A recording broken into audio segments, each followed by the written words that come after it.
ये है TVS radian और इसमें सेल्फ की प्रॉब्लम आ रही थी।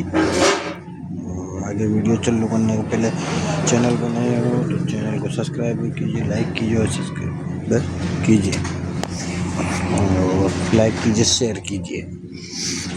देख सकते हो आपके सामने। और हमने कार्बन डाल चुके हैं इसके अंदर। ये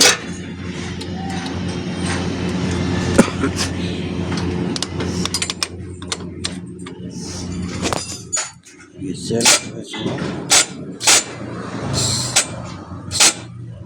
ज़्यादा ही साउंड कर रहा है।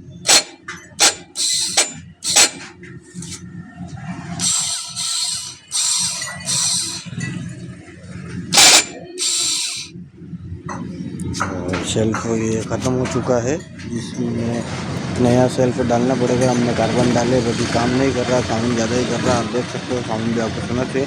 वीडियो पसंद आई तो लाइक कीजिए, शेयर कीजिए, सब्सक्राइब चैनल कीजिए।